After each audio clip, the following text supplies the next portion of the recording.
What if the origin of humanity isn't a single moment, but an infinite loop? Why did the Buddha remain silent on the universe's beginning? Was it wisdom or avoidance? And could understanding your place in the cosmos begin not with facts, but with freedom from suffering? For centuries, humans have wrestled with the same timeless questions. Where did we come from? Why are we here? Across cultures and centuries, religions, philosophies, and scientific theories have proposed countless explanations, each shaped by its own lens. Yet Buddhism offers a perspective that is profoundly different. Rather than chasing definitive answers about beginnings, it points us inward toward wisdom that liberates. The Buddha did not spend time speculating about the universe's first moment or humanity's initial spark. In fact, he warned against becoming entangled in such abstract metaphysical debates. Why?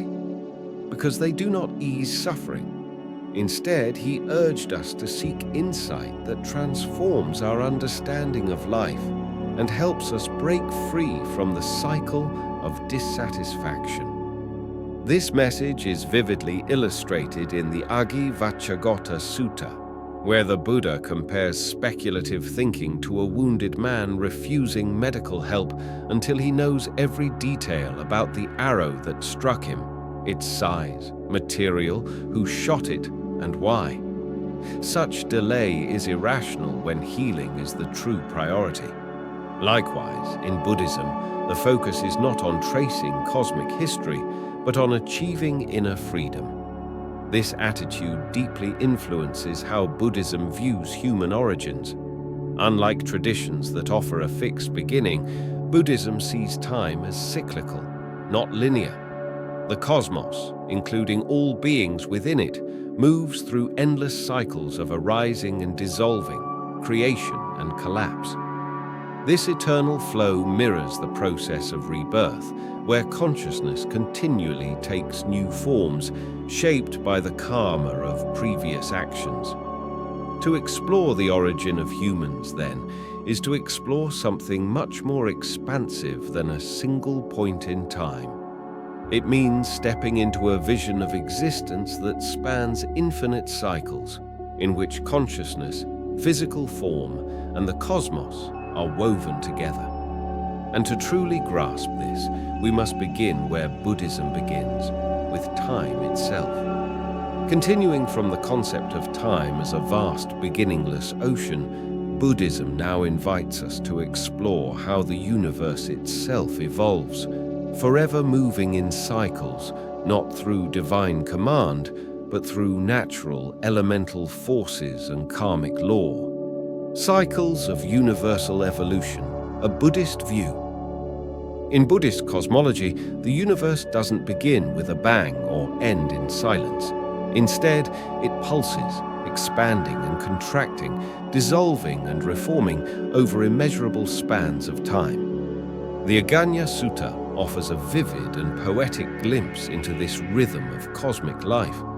According to the Buddha, the universe undergoes endless cycles of contraction and expansion, much like the breath of existence itself. When the world contracts, the material realm vanishes. Physical forms fade, and sentient beings are reborn into more subtle realms, such as the Abhasara Brahma world, a luminous, non-physical plane where beings are radiant and mind-made. These beings do not rely on physical food. They are sustained by pure joy and light. The Buddha explained, there comes a time when the world contracts. At that time, beings are mostly reborn in the Abhasara Brahma world. There comes a time when the world expands, and beings from the Abhasara Brahma world appear in this one. As the universe begins to expand once again, the physical world gradually re-emerges. Galaxies, planets, and life forms take shape, driven not by a supreme creator, but by the interplay of natural elements, earth, water, fire, air, and space. These elements, influenced by the karmic patterns of sentient beings, give rise to a universe where existence unfolds based on cause and effect. But the vision doesn't stop with one world. The Buddhist cosmos is unimaginably vast, filled with countless world systems, each undergoing its own cycles of birth, existence, and dissolution. In the Brahmajala Sutta, the Buddha described this vast multiverse, extending endlessly in all directions. Each system is not eternal, but subject to the same impermanence that governs all conditioned things. They arise due to karma, and eventually cease because of it too. This grand perspective challenges the notion of a single, unique creation. It presents instead a universe that is interconnected, ever-shifting, and profoundly moral. Human life, then, is no mere accident. It exists within a larger cosmic rhythm, shaped by karma and inseparable from the fabric of the universe. So, what happens when beings first arrive in the newly formed physical world? How did they take shape? And how did joy give way to hunger? Let's journey now to the very beginning of human form in Buddhism, where glowing, radiant beings first stepped into a physical realm still drenched in darkness and water. Picking up from our last reflection on beings descending into a physical realm, what began as luminous, mind-made existence soon gave way to transformation, guided not by design, but by desire. The evolution of human form from light to flesh. In the earliest phase of the physical world, according to the Aganya Sutta, beings were radiant, self-luminous, and completely free from the burdens we associate with physical life today. They glided effortlessly through a landscape vast and formless, free from gravity, pain, and limitation. Their nourishment, not food as we know it, but pure joy, piety, a deep, sustaining bliss that flowed naturally within and around them. But as time passed, something shifted. A fragrant, rich substance known as the earthly essence began to form across the surface of the vast primordial waters. It shimmered like a golden crust, delicate yet irresistibly tempting. Drawn by curiosity and soon by craving, some of the luminous beings dipped down and tasted it. This simple act, seemingly harmless, marked the beginning of profound change. With each bite of this physical nourishment, their radiant bodies began to dim. Their inner light, once pure and shared by all, started to fade. As the glow weakened, differences among beings became visible for the first time. Some noticed their forms changing faster than others. Pride crept in. Conceit took root. The Buddha described it plainly. Some beings began to notice differences in their forms, and conceit arose in their minds. This transformation wasn't just spiritual, it was physical. As their dependence on material food grew, their bodies solidified. They began to develop distinct features: hands, feet, faces. What was once a realm of formless brilliance now gave rise to physical diversity. And with it came another division: gender. The beings, once androgynous, now manifested male and female traits. This evolution marked the emergence of sexual reproduction, driven, as the Buddha taught, by karmic forces already in motion. But it wasn't only the beings that changed. The world around them did too. As the earthly essence thinned, new forms of nourishment appeared: edible creepers and then grains. Beings adapted, shifting their diet, but with each change, their forms and minds became coarser. Greed began to stir. Desire deepened. Resources, once shared effortlessly, were now hoarded. Jealousy and competition emerged. The Buddha noted how these attachments disrupted the original harmony. The earth, once abundant and generous, began to respond. Natural resources dwindled. Beings could no longer survive passively. They now had to work, to organize, to compete. This marked the beginning of humanity's complex relationship with nature, a dance of dependence, manipulation, and consequence. In Buddhism, this transformation is not seen merely as biological evolution. It is karmic, deeply ethical. Each stage of change arose not by chance, but through choice, through craving, grasping, and action. It is a living illustration of the principle of dependent origination, patiksha samuppada, that everything arises based on causes and conditions, and every action creates the seeds for what comes next. So what happened when these early humans began forming communities? What roles emerged, and how did society begin to organize itself? From the fading light of luminous beings to the solidifying forms of early humans, a new chapter in existence began. One not just of survival, but of connection, conflict, and community. Chapter 3: The Development of Human Society. As the environment shifted and physical bodies became more defined, the once independent beings began to draw closer. What began as instinctual proximity soon evolved into the first human communities, formed out of necessity, but also out of the budding awareness that life is more secure when shared. The Buddha described how these beings, once roaming freely and alone, gradually organized themselves into groups. They cooperated to find food, protect one another, and share the diminishing resources of a world that no longer provided effortlessly. This was the dawn of society, where shared goals and survival strategies gave rise to structure. With this shift came communication. Initially, it was subtle, an intuitive understanding through gestures or presence.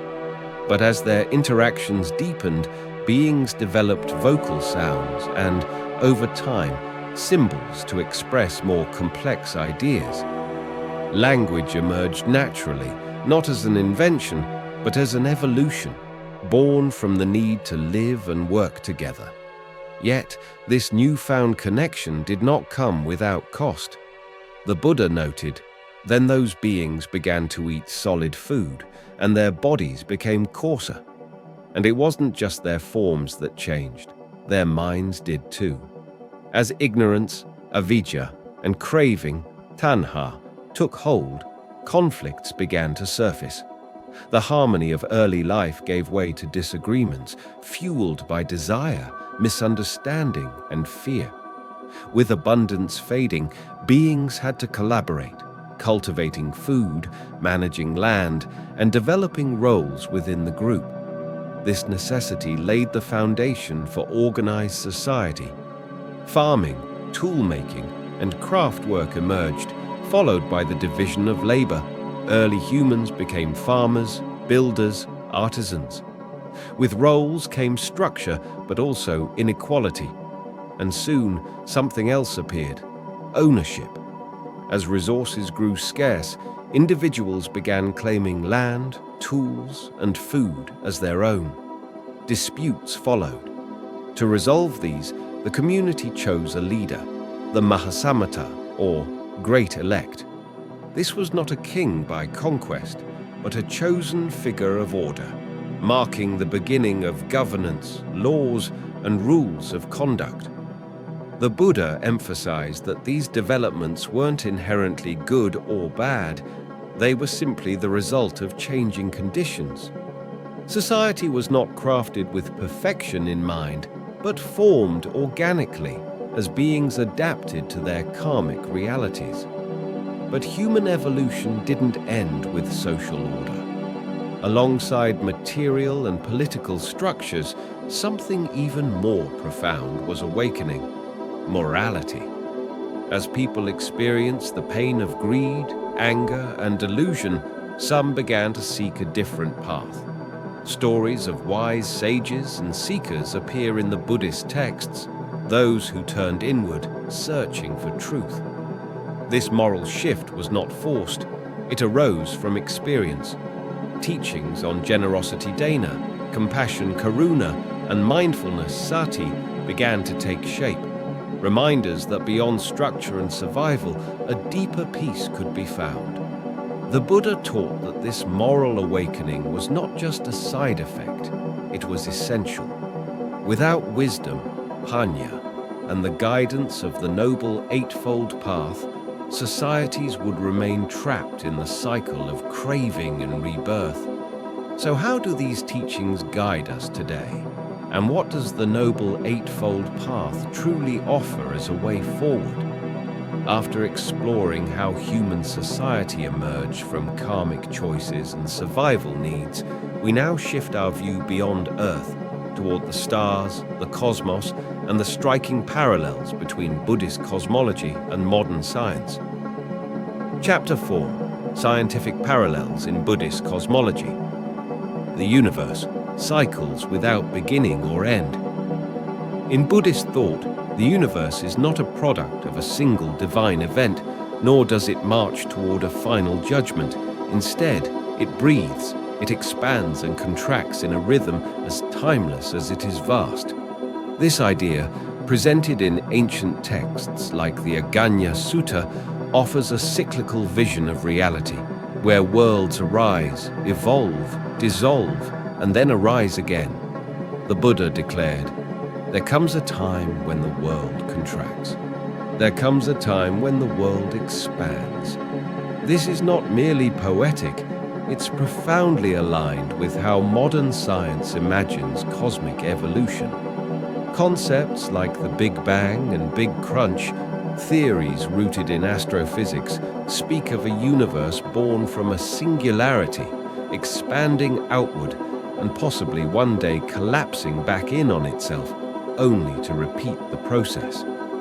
But while science seeks to measure these cycles in billions of years and pass them through telescopes and equations, Buddhism sees them as opportunities for insight. The Anguttara Nikaya echoes this eternal ebb and flow, emphasizing the impermanence of all things and reminding us that no true beginning or end can ever be found, only patterns of cause and effect unfolding over inconceivable stretches of time. Interestingly, both traditions, science and Buddhism, lead us to a similar realization. The universe is vast, impermanent, and intricately connected. But in Buddhism, the vastness of time and space is not meant to overwhelm or mystify. Rather, it invites reflection. It nudges us to let go of the illusion that anything in this universe is fixed or eternal. And in doing so, it highlights something profound. Our actions matter. What we do within these cycles, our ethical choices, intentions, and karma, shapes how we move through them. Countless worlds beyond ours. Buddhist cosmology doesn't stop with one universe. It speaks of countless world systems, lokadatas, each undergoing its own cycles of birth, death, and rebirth. In the Brahmajala Sutta, the Buddha described this cosmic web as limitless, filled with realms of heavenly bliss, human struggle, and even lower states of intense suffering.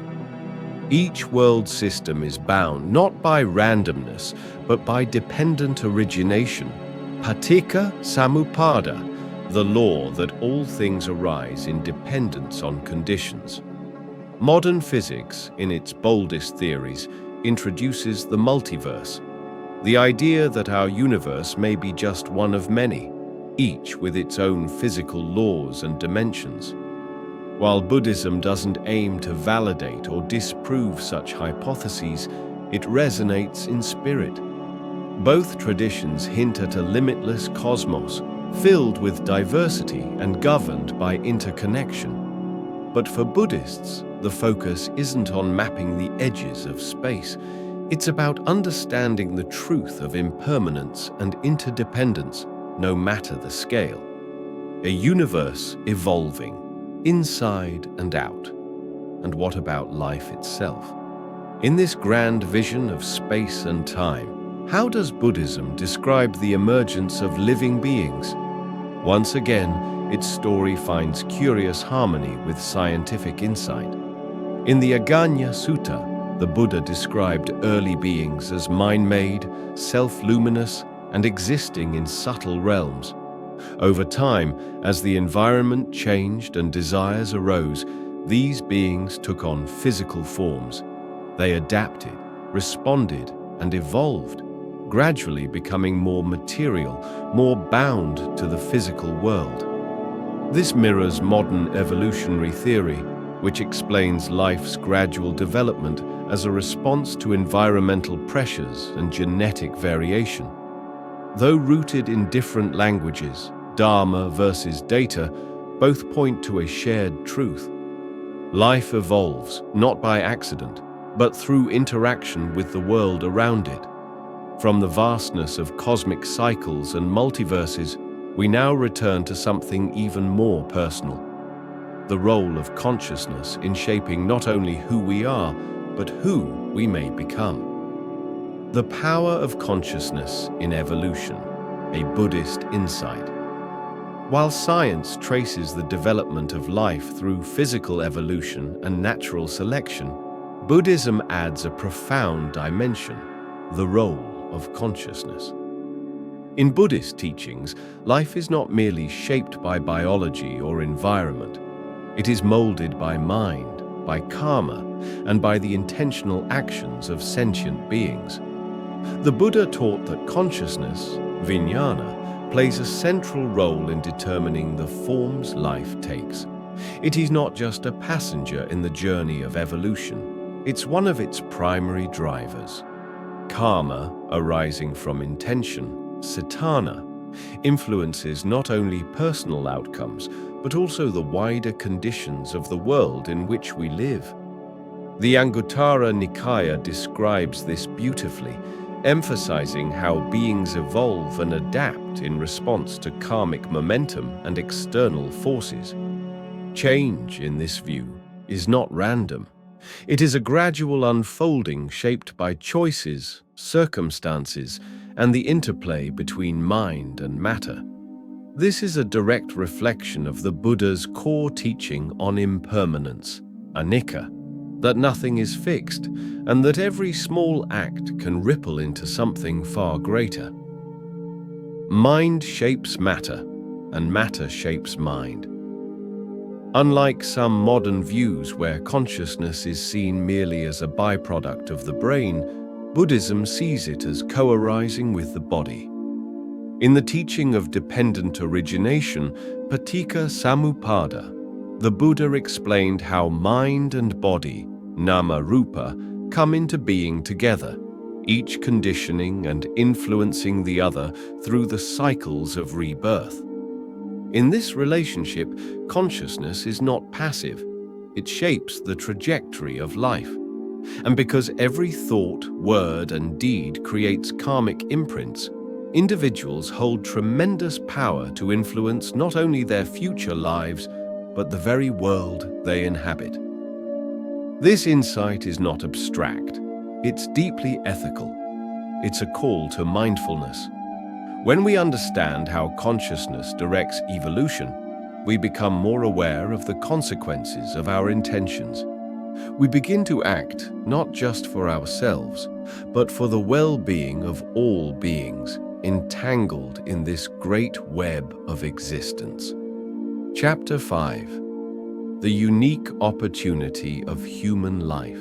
Among all realms of existence, the Buddha taught that being born as a human is exceedingly rare and precious. To illustrate this, the Chigala Sutta offers a vivid metaphor. Imagine a blind turtle swimming in a vast ocean. Once every 100 years, it rises to the surface. Now picture a wooden yoke floating on the waves. The chance that the turtle's head would slip through the hole in that yoke, that, said the Buddha, is the likelihood of human birth. This rarity isn't about luck, it points to opportunity. Unlike gods who are distracted by pleasure, or beings in lower realms consumed by suffering, humans dwell in a unique balance. We experience both joy and pain. And this balance, fragile as it is, makes human life ideal for spiritual awakening. The Buddha emphasized, hard is it to be born a human, hard is it to live a life of virtue. Yet within that difficulty lies unmatched potential to learn the Dhamma, to walk the noble eightfold path, and to liberate ourselves from the cycles of rebirth. Why does origin matter? In Buddhism, questions about origins aren't answered for curiosity's sake. The Buddha clearly stated in the Aggivaccaggotta Sutta that speculative thinking distracts us from what truly matters, freedom from suffering. Understanding human origins has a deeper purpose, to help us see impermanence, recognize interdependence, and let go of the attachments that bind us to sorrow. When we realize that our existence is the result of countless causes and conditions, we begin to act with more compassion, mindfulness, and humility. Each choice becomes a thread in a vast cosmic tapestry, intertwining us with all life, past and future. Origin and destiny are one. For the Buddha, where we come from is not separate from where we are going. Our past karma conditions our present life, but our present actions shape what comes next. This insight is beautifully captured in the Dhammapada. All that we are is the result of what we have thought. If a man speaks or acts with an impure mind, suffering follows him. If he speaks or acts with a pure mind, happiness follows him, like a shadow that never leaves. This is not just poetic, it is empowering. It places responsibility in our own hands. Every hardship becomes an opportunity, every moment a turning point. Living the teachings. Today, Buddhist insights into human origins aren't theoretical, they are deeply practical. They teach us that everything is connected. Our thoughts influence others. Our habits shape the world. When we understand this, we begin to live with intention, gratitude, and care. And instead of taking life for granted, we use this fleeting opportunity to practice generosity, develop wisdom, and move closer to liberation. The Buddha reminds us, life is short, but it is meaningful if we know how to live it well. If this message resonates with you, help it reach more hearts.